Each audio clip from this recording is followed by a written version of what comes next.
खुलुमबाय एसबी बड' निउज चेनेलाव नोंथांमोनखौ बरायनायजों लोगोसे गोजोन फुंबिलिनि गाहाम हामलायनाय जासिहरनाय थाबाय। आं सिबिरानि ब्रह्म। नोंथांमोना दासिमबो आंनि चेनेलखौ साबस्क्राइब खालामनानै लायाखैबा सानफ्रामबो फुंनि समाव खौरां मोननो थाखाय एसबी बड' निउज चेनेलखौ साबस्क्राइब खालामनानै लानो हागोन। बे चेनेलनि गेजेरजोंनो नोंथांमोनहा सानफ्रामबो फुंनि समाव सानसेयारि खौरांखौ मोननो हागोन। अदालगुरिनि खलायगावआव पिस्तलजों लोगोसे सासे सुबुंखौ हमनो हादों। फिसाय दुलुमनि सयकियानि उदखारखौ सहायनो हायैयाव बिसि साबित्री चिराङा खलायगाव पुलिस थानायाव गसर होनायनि उनावनो खलायगाव पुलिसा दुलुमनि सयकियानि न'निफ्राय गंसे .22 पिस्तलजों लोगोसे गोलाव थुंग्रि, सिखा आरो गंसे मबाइल जब्द खालामनो हादों।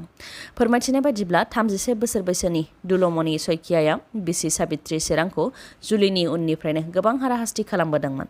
माब्लाबा थुंग्रिजों दाननो हुमखि होयोमोन, माब्लाबा पिस्तलजों गावथारनायनि हुमखि होयोमोन।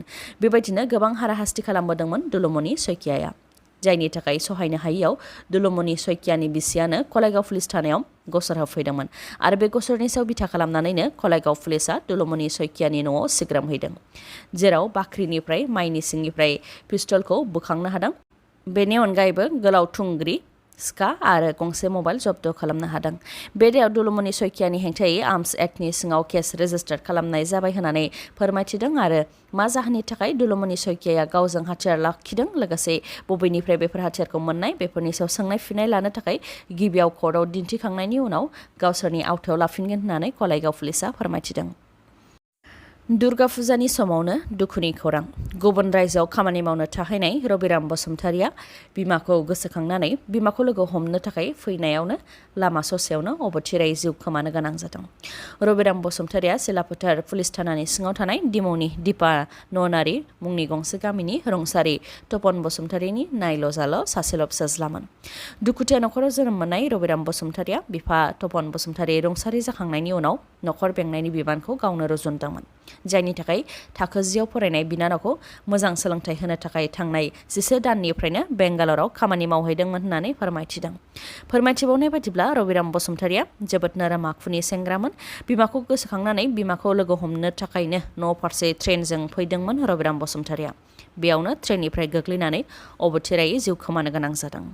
बिमाखौ लोगो हमनो थाखाय फैनाय फिसाज्लाया बिमाखौ लोगो मोनैनि सिगांनो हरखाबै रुंसारि जानायखौ लानानै ओनसोलावनो दुखुनि खोमसि जोमै साग्लोबदों। बिमाया फोरमायथिनाय बायदिब्ला थांनाय सुक्रुबारावनो रबिराम बसुमतारिनि थैनायनि खौरांखौ मोनदोंमोन आरो बिहार बारनानै बारसय होननाय जायगायाव गोग्लैनायखौ मिथिनो मोनदोंमोन। दा बिथांनि गोथै देहाखौ न' फारसे लाबोनाय जाबाय। फोरमायथिबावनाय बायदिब्ला जेब्ला रबिराम बसुमतारिया बेंगालरनिफ्राय न' फारसे ट्रेनजों फैदोंमोन, अब्ला नखरनि सोद्रोमाफोरजोंनो फनाव रायज्लायै फैबाय थादोंमोन। नाथाय उनाव मबाइल चार्ज जोबनायनि थाखाय मबाइलखौ चार्जआव होनानै ट्रेननि दरजायाव जिरायदोंमोन। बेनिफ्रायनो रबिराम बसुमतारिया गोग्लैनानै थैदों। सोरबा गाज्रि सुबुं लोगो मोननानै ट्रेननिफ्राय नाख्लायहरनायनि सन्देह खालामदों नखरनि आरो ओनसोलनि सुबुंफोरा। बिमाया फोरमायथिबावनाय बायदिब्ला गोथै देहाखौ लाबोनाय समाव रबिराम बसुमतारिजों लोगोसे पेन कार्ड, आधार कार्ड आरो भटार कार्ड जेबोआनो गैफायामोन। गस्ला पेनबो गैयामोन, खालि मानसिना मानसिल'मोन होननानै फोरमायथिदों। दुर्गा फुजानि मन्दपाव अर खामनानै 5 सुबुंनि जिउ खहा। बे दुखुनांथाव आरो गिख्रंथाव जाथाया इउपिनि बादहियाव जादों।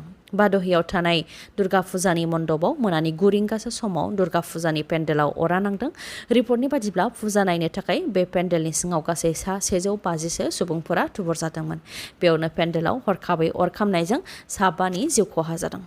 जिउ गोमानाय 5नि मादाव 3 उन्दै गथ'साफोरमोन। जाथाय जानाय लोगो लोगोनो सासे 45 बोसोर बैसोनि आइजो आरो सासे 10 बोसोर बैसोनि उन्दै गथ'नि जिउ खहा जादों आरो उनाव देहा फाहामसालियाव 2 उन्दै गथ' आरो सासे आइजोआ जिउ गोमाहैदों।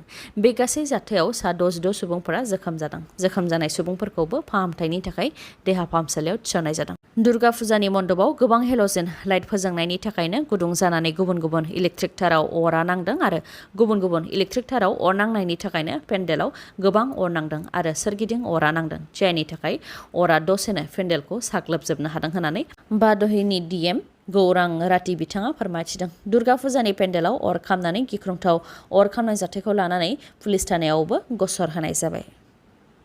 फैगौ 9 अक्ट'बरनिफ्राय खुंजागोन inter six schedule premier league (ISPL), जायनाखि सिक्स शेड्युल काउन्सिलआ नेशनेल आरो इन्टारनेशनेलाव जायगा मोना, बेनि थाखायनो सा-सानजा ओनसोलनि थामोनथा जौगानाय खौसेथि आरो राव हारिमुखौ बुजिलायनो थाखायनो गिबि खेबनि थाखाय इन्टार 6 शेड्युल प्रिमियार लिग खुंनो आखायाव लादों होननानै फोरमायथिदों प्रमद बर' बिथाङा।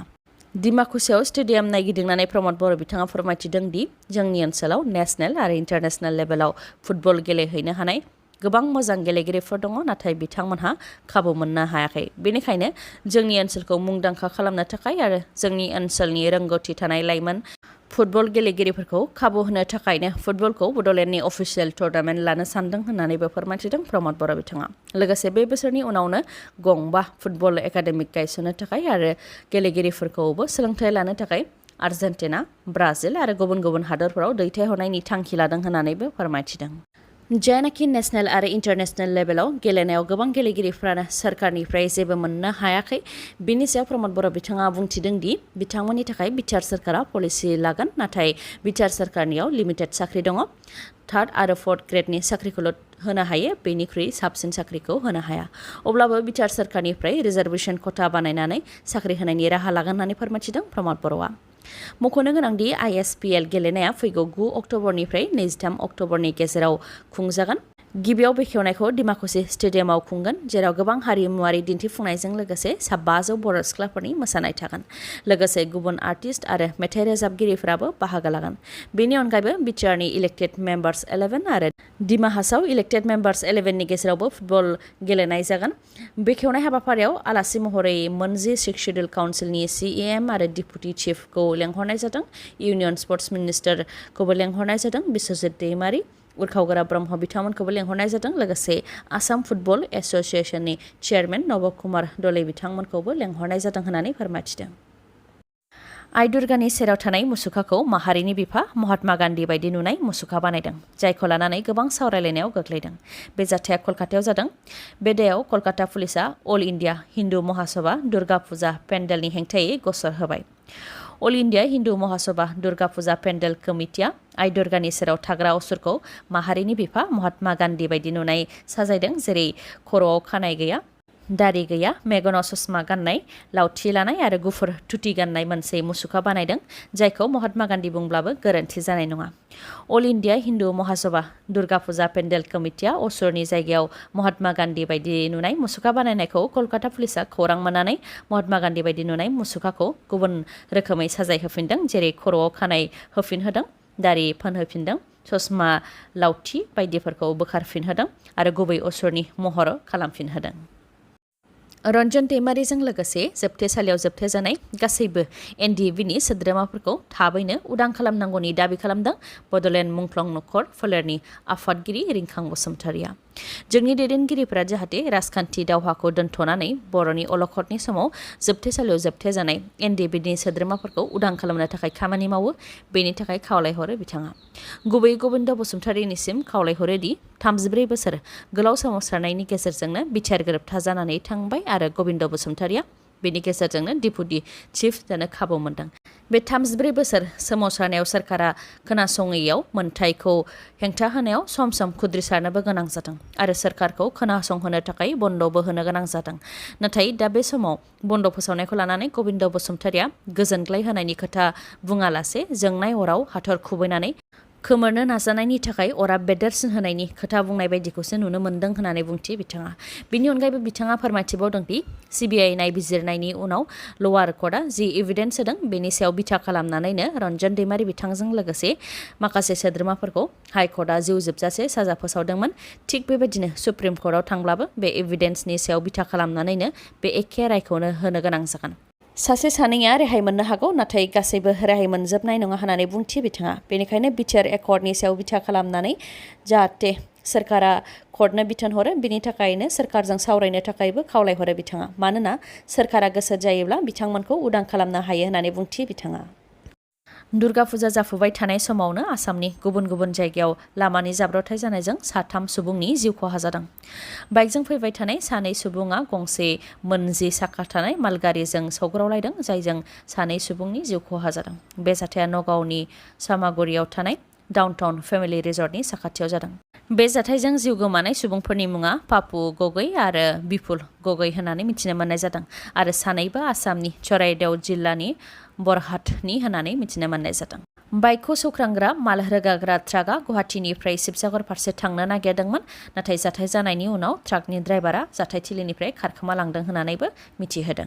गुबुन मोनसे जाथायाव स्कुटिजों फैबाय थानाय सुबुङा गुबुन मोनसे गारिखौ अभारटेक खालामनो नाजानायावनो स्कुटिखौ कन्ट्रल खालामनो हायैयाव स्कुटिया गोग्लैहैदों जायजों जायगायावनो जिउ खहा जादों। बे जाथाया गलाघाटनि राङादियानाव जादों। जाथायजों जिउ गोमानाय सुबुंनि मुङा देबजित बरा। खौरांखौ जोबजासे खोनासंनायनि थाखाय गोजोन्थों। नोंथाङा दासिमबो आंनि चेनेलखौ साबस्क्राइब खालामाखैबा अन्नानै साबस्क्राइब खालामनानै ला। लोगोसे खौरांखौ मोजां मोनदोंबा लाइक, कमेन्ट आरो शेयार खालामनो दाबाव। गोजोन्थों।